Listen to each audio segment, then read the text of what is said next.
Imagine a chariot of light, something ancient mystics really sought, to ascend to divine realms. Now, picture that same concept, but reimagined, not as some distant fantasy, but as a deeply personal vehicle for your own consciousness, your own transformation. That's the pretty extraordinary subject we're taking a deep dive into today. Yeah, this deep dive is all about Merkaba Activation Meditation. It's a practice that has, absolutely exploded in curiosity lately. And frankly, it's generated some truly remarkable claims along the way. So our mission today is to really unpack this fascinating subject for you. We're going to trace its ancient roots, try to decipher its intricate geometric blueprint, detail its modern activation techniques, and then critically examine its purported benefits right alongside its potential risks. We want to give you the clarity to understand not just what Merkaba Activation Meditation is, but what it truly means for you. Exactly. And to give you that clarity, we've pulled from a really rich stack of sources. It's quite a mix. We've got everything from historical analyses of like Jewish mysticism and ancient Egyptian cosmology, right, all the way through to contemporary teachings and even modern scientific perspectives on meditation itself. It's quite the blend, and yeah, it's been fascinating to explore. Okay, so to begin, let's get right to the core. How is Merkaba actually defined? Where does this intriguing term even come from? It's often referred to as this vehicle of consciousness, but the term itself has this sort of dual heritage, right? It absolutely does. The main historically verifiable origin is the Hebrew word Merkava, and that directly translates to chariot. This term is deeply rooted in early Jewish mysticism, specifically tied to the prophet Ezekiel's, awe-inspiring vision of a divine throne chariot described in the Bible. In that context, it truly signifies a divine vehicle for traversing spiritual realms, meant for encountering the divine. Okay, the chariot. But then there's the modern interpretation. How is Merkaba broken down, say, in New Age contexts? How does that reframe the original chariot idea? Right. So in modern New Age contexts, the term is often parsed into three distinct Egyptian components. You've got Mer, meaning a kind of rotating light, Ka, representing the spirit, and Ba, which is the body or maybe the spirit's interpretation of reality.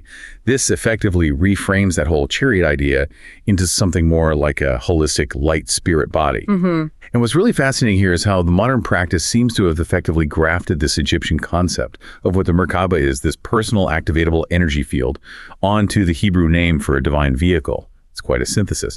And this shift takes it from what was seen as a perilous mystical quest to something more accessible, like a personal development technique.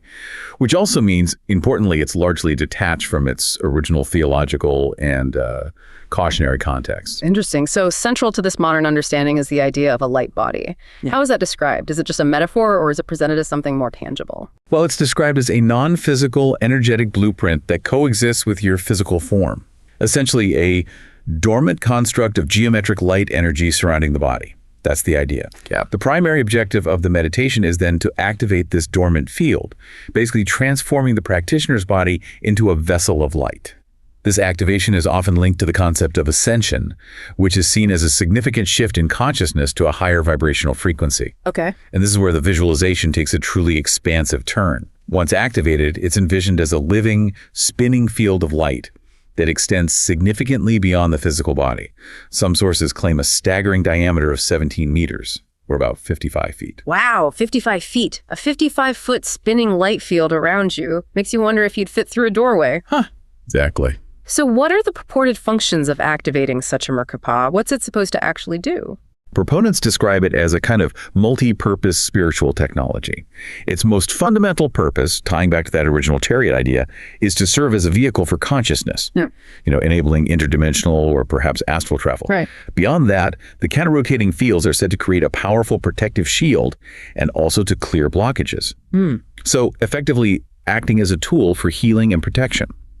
And for those looking to influence their reality, modern teachings suggest it can even be programmed, sort of like a computer, programmed to manifest desired outcomes, whether that's relationships, career opportunities, whatever you're aiming for. Okay, so from the concept, let's turn to its very architecture, sacred geometry. The core of it, the fundamental form, is the star tetrahedron.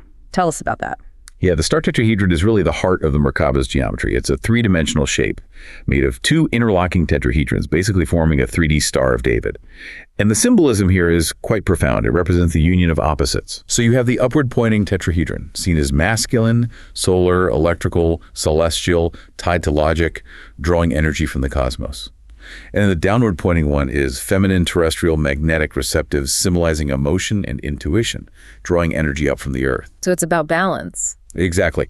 Beyond just the geometry, the real insight here might be how ancient traditions, through symbols like this, intuitively grasp this fundamental human drive for integration, blending logic with intuition, heaven with earth, a concept that's still central to modern psychology's quest for wholeness, really.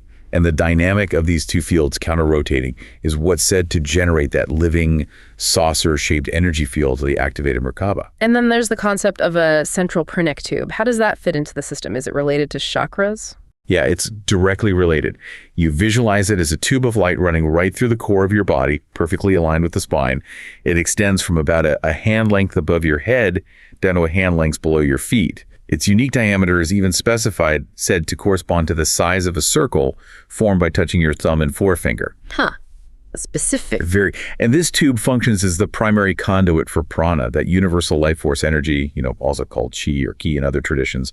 It distributes this energy to your chakras and the meridian system. So yeah, it's the element that truly integrates the Merkaba concept with other energy work practices. It allows it to sort of enhance existing energetic systems. Got it. And finally, when we talk about sacred geometry, Merkaba isn't just a standalone shape, is it? It's connected to something even grander, the flower of life pattern. That's right. The Merkaba is often seen as derived from or contained within the flower of life pattern, which is considered by many to be the blueprint of creation. It's that complex pattern of overlapping circles that seems to contain the templates for all geometric forms, including the Platonic solids and, yes, the Merkaba itself.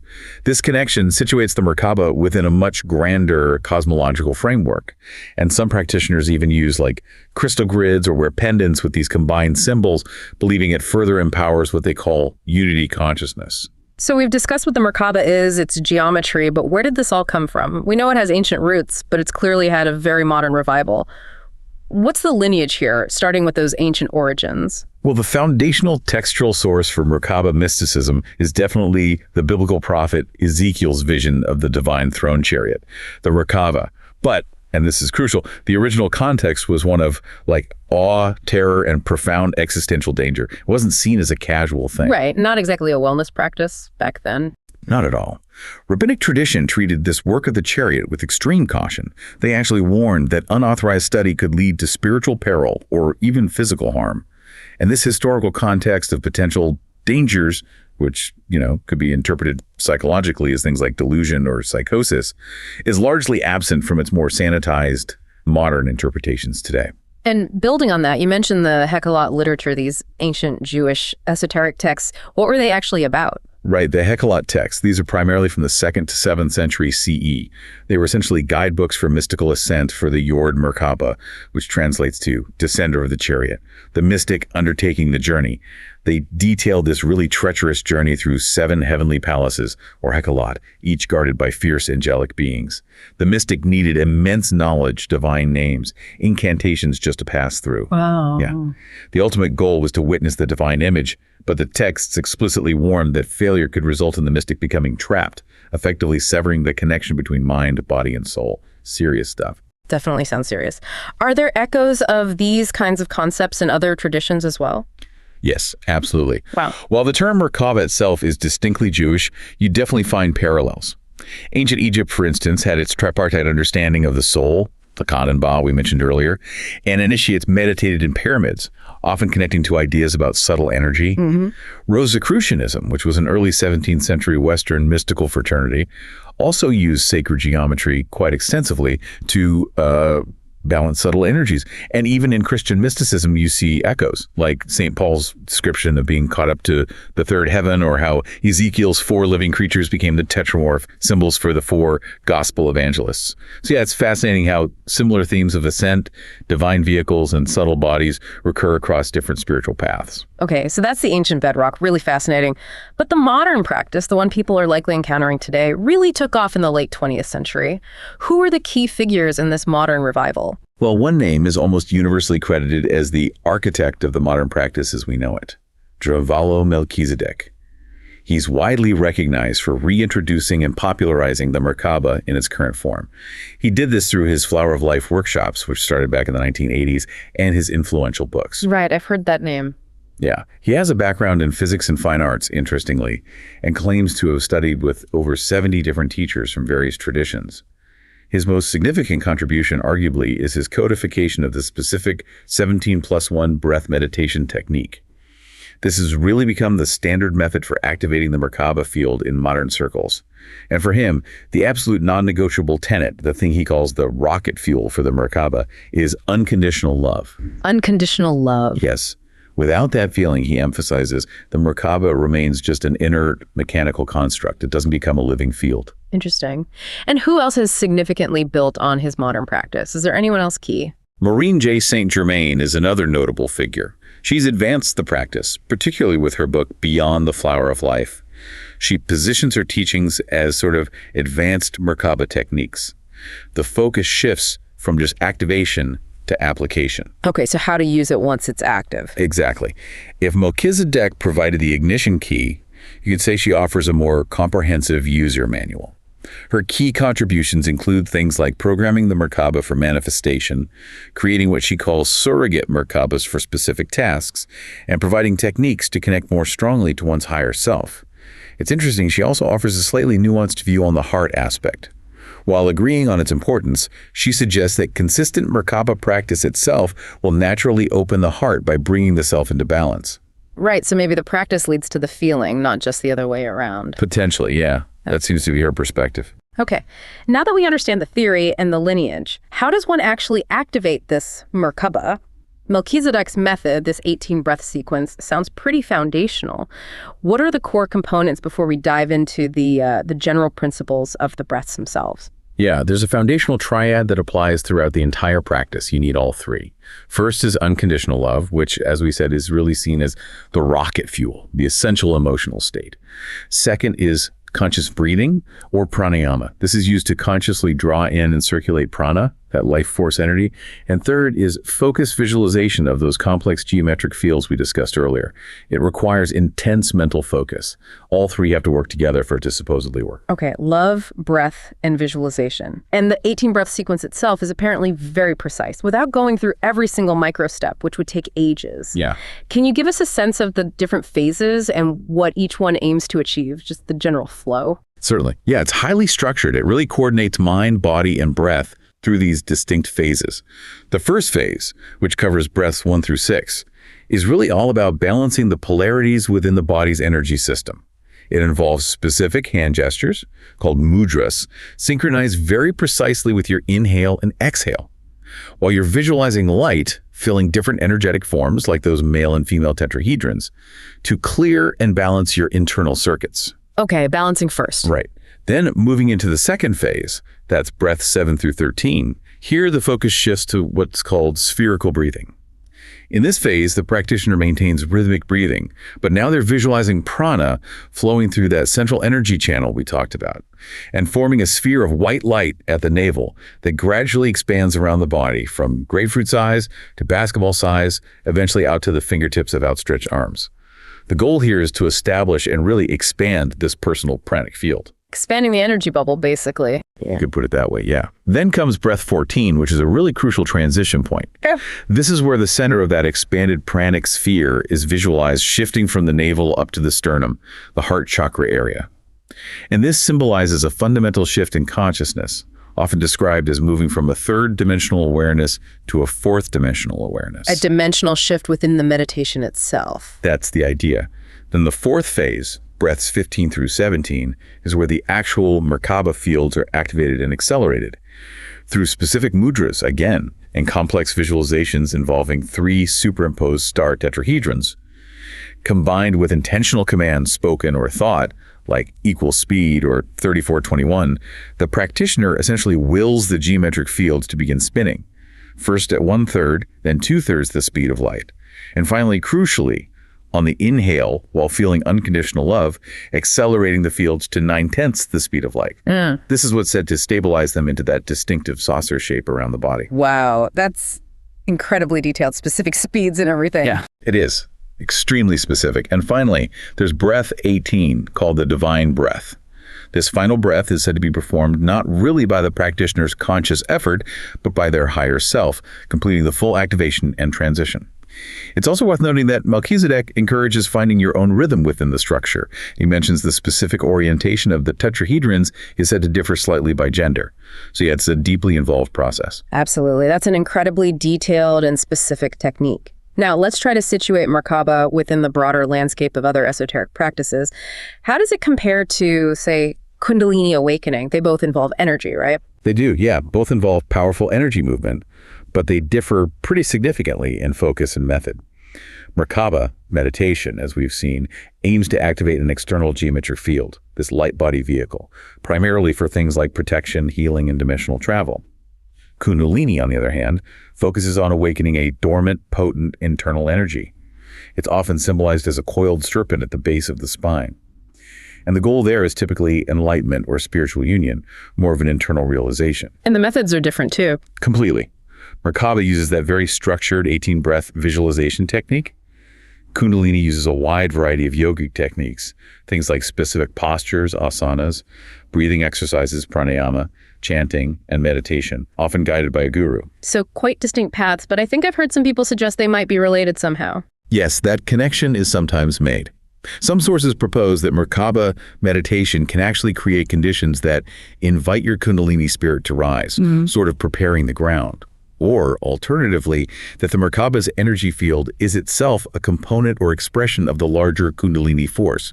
So they can potentially be seen as complementary practices, rather than necessarily mutually exclusive. Okay, that makes sense. And what about astral projection? People talk about leaving the body. How does Merkaba fit in there? Is it the same thing?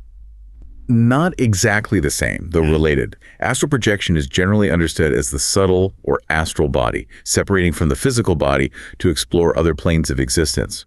Merkaba, however, is specifically framed as creating a structured, light body vehicle for this kind of travel. It's the ship, so to speak. Right, the chariot again. Precisely.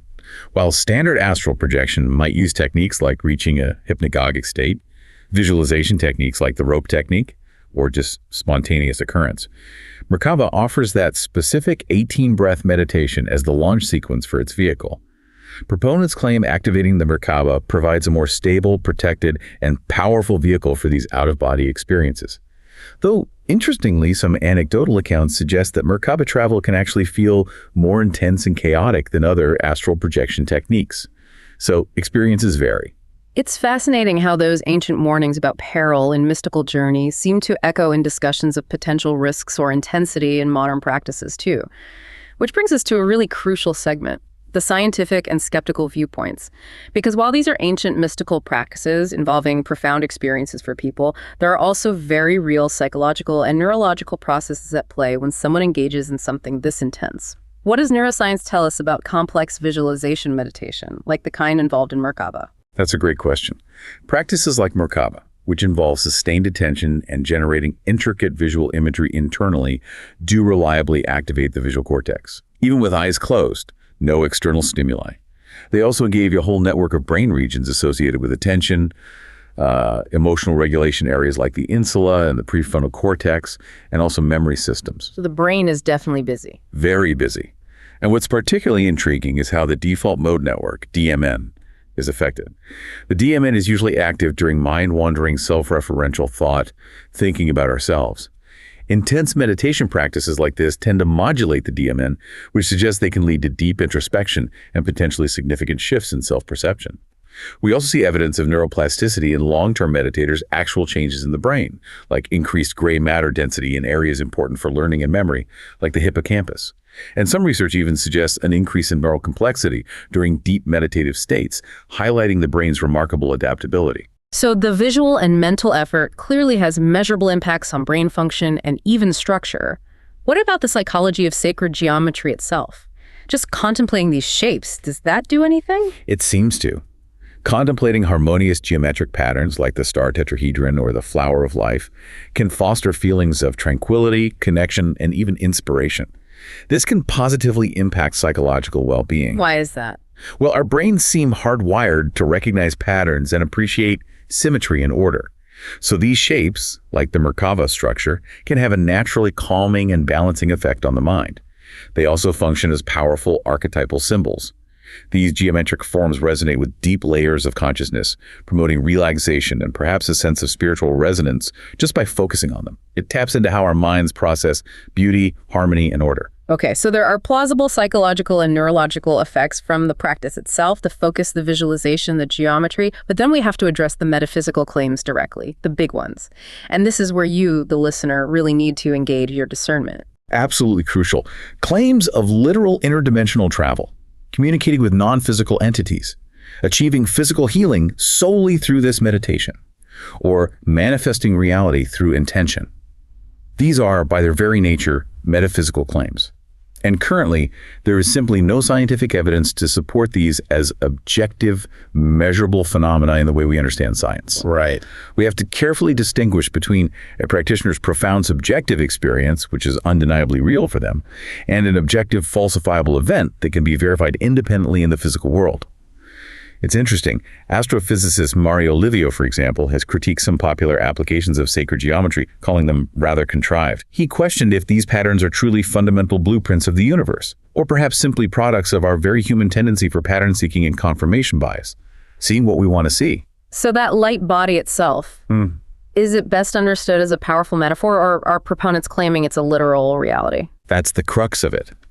It can certainly function as a powerful spiritual metaphor for transformation, for integrating consciousness, realizing one's potential or divine nature, a beautiful symbol. However, when it's presented as a literal, physically measurable energy field that can be activated like some kind of spiritual machine, well, that steps firmly into the realm of pseudoscience. These specific claims lack a basis in physics or biology as we currently understand them. There's no known mechanism or measurable energy field like the one described. This naturally raises a really important question. What are the potential psychological risks? If this is such a potent technique, are there adverse effects to consider? This is a critical point, especially for anyone considering trying these intense practices. The very same mechanisms that can potentially produce profound positive experiences can also carry significant psychological risks. It's striking that the ancient Jewish mystics themselves, as we mentioned, warned of immense dangers. They suggested an unprepared mind could literally be harmed by this work. Right, the warnings are ancient. And modern psychological research actually echoes these ancient cautions.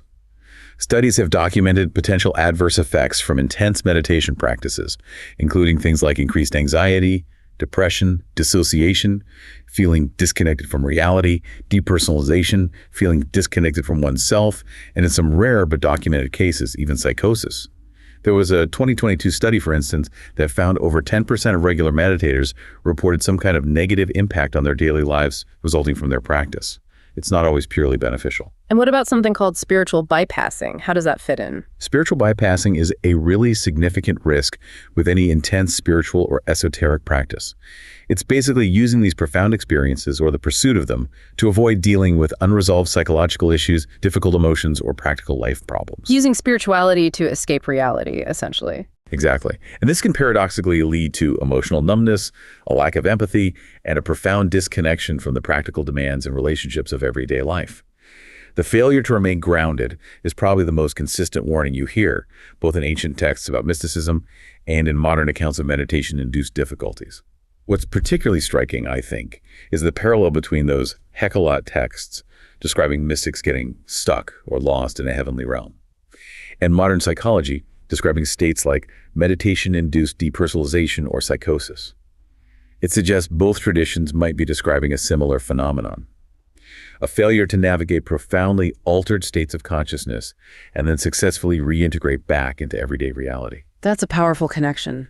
It really underscores that this kind of practice should probably be viewed not as some universally safe wellness tool like, say, gentle mindfulness, but rather as a potent psychological technology with a potentially significant risk-reward profile that needs careful consideration. Okay, so bringing this all together then.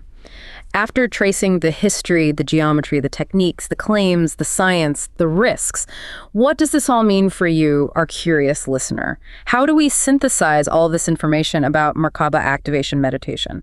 What really emerges is a complex, multifaceted, psycho-spiritual technology. That's maybe the best way to frame it. It's clearly a modern syncretic system. It blends elements from ancient Jewish mysticism, maybe some Egyptian cosmology, definitely sacred geometry, and a heavy dose of New Age spirituality. And it seems to operate on two distinct levels simultaneously. On one level, it's a psychological tool. It uses known meditative mechanisms, focused attention, visualization, breath control, which can promote relaxation, stress reduction, and potentially enhance cognitive function, similar to other complex meditations. But on another level, it operates as a metaphysical system. It makes these claims about activating a literal light body for purposes like ascension, interdimensional travel, and the conscious creation of reality. So for you, the listener, the intellectual, spiritual seeker who's intrigued by this, how can you engage with this kind of material intelligently and, importantly, safely? Great question. First and foremost, practice discernment. It is absolutely essential to distinguish between the scientifically plausible psychological benefits, which are generally supported by research on meditation broadly, and the non-falsifiable metaphysical claims, which really belong to a specific spiritual belief system, not the realm of scientific fact. Know which is which. Okay, discernment first. What else? Second, prioritize your psychological stability. Given the documented risks of intense meditation and altered states, this kind of potent technique should probably only be considered by individuals with a pretty stable psychological foundation, and those with a personal or family history of psychosis, severe anxiety, or other serious mental health conditions should exercise extreme caution, or perhaps avoid practices this intense altogether. That sounds like wise advice. Third, consider seeking qualified guidance if you do decide to explore it. Advanced techniques like Merkaba meditation are almost certainly best learned from certified, experienced, and ideally psychologically grounded facilitators, someone who can provide crucial context, support, and help you navigate the potentially powerful experiences responsibly. Right, don't just jump in from a book, perhaps. And finally, emphasize balance and grounding. This is maybe the most consistent warning across all sources, ancient and modern. The danger of becoming ungrounded or disconnected. So any intense meditation practice like this really must be balanced with activities that reinforce your connection to the physical body and everyday reality. Things like physical exercise, spending time in nature, maintaining meaningful social connections, and simply attending to your practical responsibilities. Keep your feet on the earth. excellent points. So wrapping up, what does this all mean for you? Is the Merkaba a literal chariot of light just waiting there to be activated? Or is it perhaps a profound and complex metaphor for integrating mind, body, and spirit through focused intention and visualization?